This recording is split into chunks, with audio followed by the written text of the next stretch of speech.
P2B has finally destroyed every evidence. Be patient, you're going to watch this video. You see, P2B actually Tinubu actually messed with the wrong generation and the wrong man. And if he thinks that the reason why P2B has been quiet, and he thinks that P2B is a quiet person, let him go and ask about P2B's history. P2B is not a quiet man. He's only an intelligent, quiet man. A man that knows when to shout, when to scream, when to act, and when not to act. That's the biggest truth. So just watch this video, we'll be right back. But one of the interesting thing here is this, that P2B has told Tinubu to his face to come and prove himself. Please watch this video, we'll be right back. In my opinion, Chief Bola Ahmed Tinubu should have saved the nation and himself this protracted embarrassment and undue anxiety. Even in this late in the day, however, Chief Ahmed Bola Tinubu still owes the nation and the world a simple debt of obligation only he can discharge. I therefore respectfully and humbly call on him to immediately and personally mount the rostrum of his present high office to perform a simple task once and for all time. He should reintroduce himself to the nation he governs and to the world for avoidance of further doubt. He should let the world know his name, his nationality, his place of birth, his parentage, the primary and secondary school he attended with dates, as well as the actual universities he attended and certificates obtained. He should indicate clearly where and when he did his national youth service. In addition, if at any time he had a change of name, he should state so clearly and circumstance that his name itself is no crime. This is a simple task that will take only a few minutes. It requires no affidavit, prolonged court process, spokesperson, agents, or surrogates. The task is one that only Chief Bola Tinubu himself, through a direct personal statement, can perform. He must perform this task urgently in order to lay to rest, once and for the last time, the many lingering doubts and valid speculation about his true identity.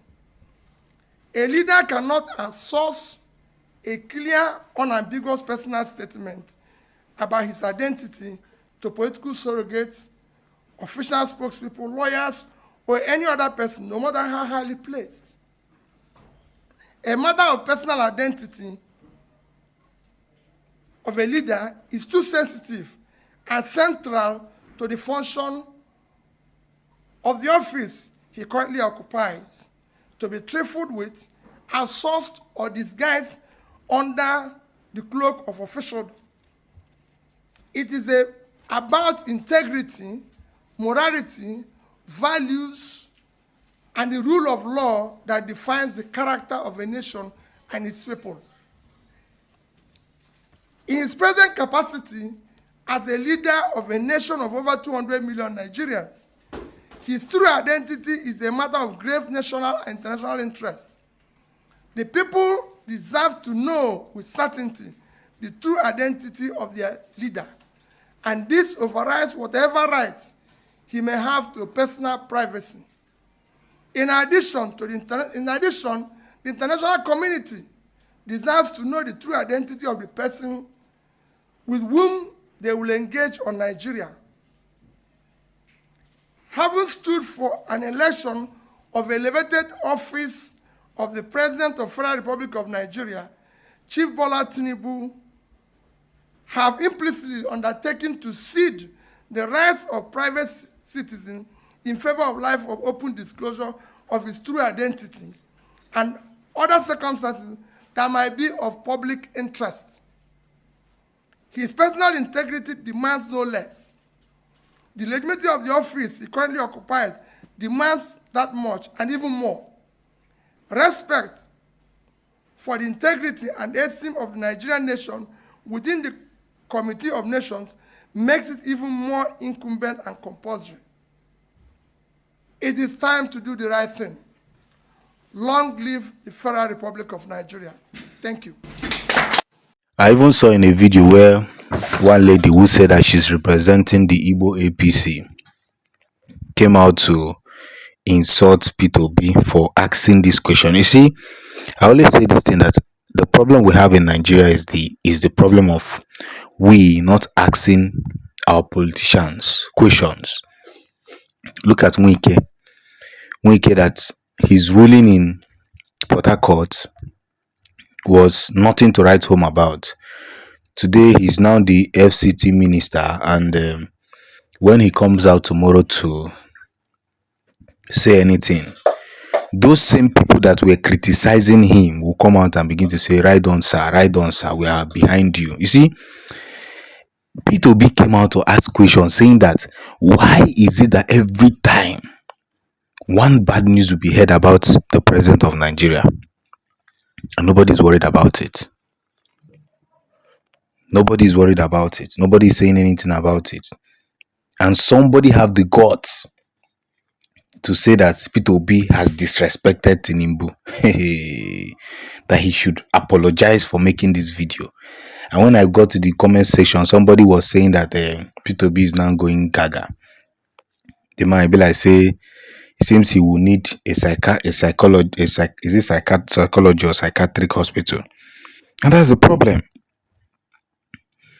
We are always scared of asking these politicians questions. That is why with the money we voted for them, or with the effort we use in voting for them, when they get into power, they begin to tell you that because of these people did not vote for me, I am not going to do this thing for them.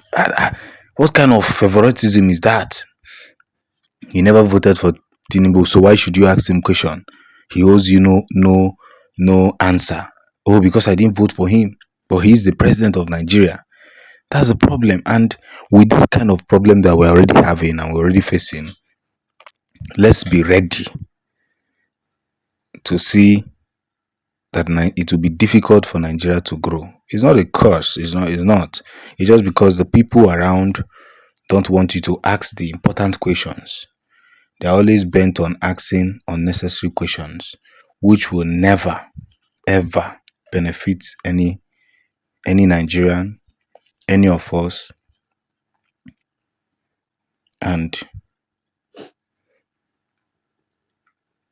anything that we want to talk about, unless we begin to look at the politicians' faces and ask them the necessary questions that they need to know or they must answer.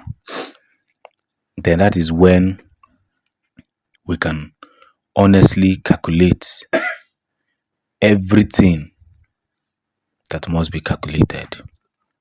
That is when they will begin to answer all the questions that we have asked them. But if we continue to say yes sir to those people who are destroying our life, we'll continue to see it the way it is. Thanks for supporting the Future News. Peace.